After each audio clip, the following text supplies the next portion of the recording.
Assalamualaikum warahmatullahi wabarakatuh. Hai, welcome back with me and welcome to my channel Asal Tidak Terus. And don't forget to like, comment, share, dan juga subscribe ya teman-teman. Oke, di video kali ini Isma akan membahas tentang bisnis. Wah, mana nih para mahasiswa atau yang masih sekolah SMA, MA, atau bahkan sederajatnya, bahkan SMP yang lagi mulai bisnis atau masih penasaran sama bisnis. Seri-seri kumpul, kita belajar bareng yuk tentang bisnis dan juga tentang lingkungan bisnis. Nah, ngomong-ngomong tentang lingkungan bisnis, apa sih lingkungan bisnis itu? Di sini kita meminjam dari pengertian salah satu internet bahwa lingkungan bisnis ini adalah segala sesuatu yang mempengaruhi aktivitas bisnis dalam suatu organisasi. Nah, artinya segala aspek dan faktor, baik itu internal maupun eksternal, yang dapat mempengaruhi kemajuan dan juga kemunduran suatu perusahaan atau bisnis, baik itu secara kuantitatif maupun secara kualitatif. Sebuah bisnis yang tersistematis biasanya itu dikatakan dengan lingkungan bisnis. Jadi lingkungan bisnis itu adalah lingkungan di sekitar kita, baik itu internal maupun itu eksternal. Salah satu ahli yaitu Madu Raja pada bukunya Salemba 4 2007 mengatakan bahwa keberhasilan suatu bisnis itu pada umumnya bergantung pada lingkungan bisnis. Wah. Berarti lingkungan bisnis itu penting banget ya teman-teman, apalagi buat kita nih para pemula atau yang baru bergelut di dunia bisnis. Nah, tanpa lingkungan bisnis yang stabil, kita juga gak bakalan bisa menciptakan bisnis yang stabil juga. Bahkan bisa jadi bisnis kita mengalami kemunduran dan juga kegagalan. Wah, ngeri banget kan? Jadi penting buat kita untuk melakukan atau menganalisis lingkungan seperti apa sih yang cocok buat bisnis kita.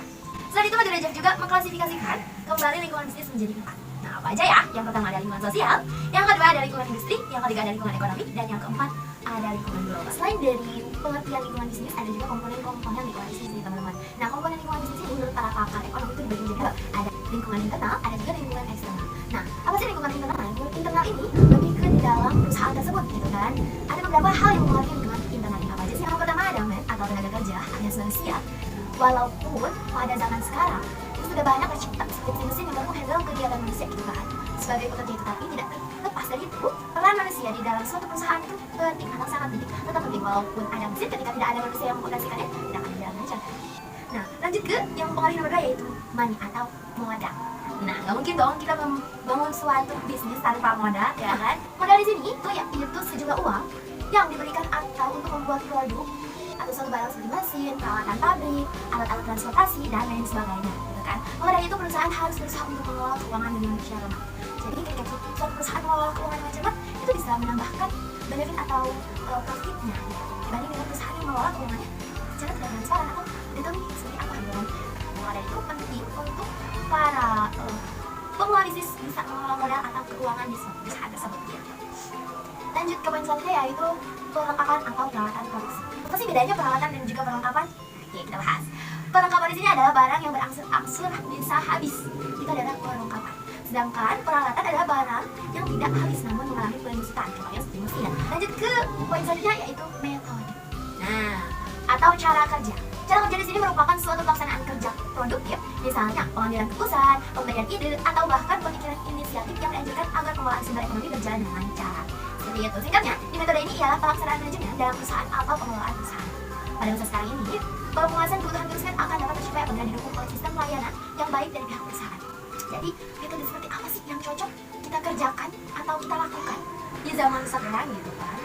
Melihat dengan adanya teknologi gitu kan, sering berjalannya waktu, pengembangan zaman, nah seperti apa sih kita gitu kan? Nah, yang kedua ada lingkungan eksternal. Nah, lingkungan eksternal ini lebih ke elemen-elemen yang ada di luar perusahaan teman-teman. Terus apa aja sih lingkungan eksternal ini? Lingkungan eksternal ini dibagi lagi jadi dua.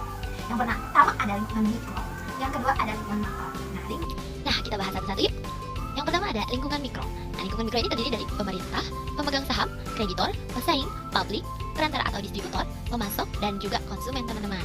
Selanjutnya ada lingkungan makro. Lingkungan makro ini meliputi lingkungan ekonomi, teknologi, politik hukum atau pemerintahan, sosial kultur, lingkungan global, dan juga teknologi dan informasi yang sekarang sedang berkembang nih teman-teman.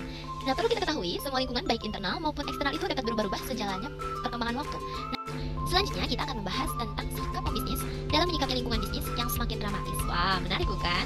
Nah, pengamatan terhadap perubahan dan kompleksitas lingkungan membuat para manajer dapat memanfaatkan lingkungan yang berupa 3 langkah, yaitu pertama, melakukan pengamatan lingkungan. Nah, manajer dapat meneliti lingkungan terhadap kejadian atau masalah penting yang mungkin mendapat pengaruh organisasi. Kemudian yang kedua yaitu menerjemahkan faktor-faktor lingkungan. Setelah mengamati, manajer kemudian menentukan kejadian apa sih yang bermanfaat bagi organisasi tentang menghadapi ancaman atau bahkan menghadapi kesempatan. Kemudian langkah yang terakhir yaitu manajer melakukan suatu peta keterkaitan atau cognitive maps, merangkum hubungan yang didasari antara faktor-faktor lingkungan dan juga kemungkinan tindakan organisasi. Jadi menghubungkan antara poin pertama dan juga poin kedua. Saya Risma Mutiara Firdaus pamit undur diri, tidak ada gading yang terletak. Terima kasih, barakallahu fikum. Wassalamualaikum warahmatullahi wabarakatuh.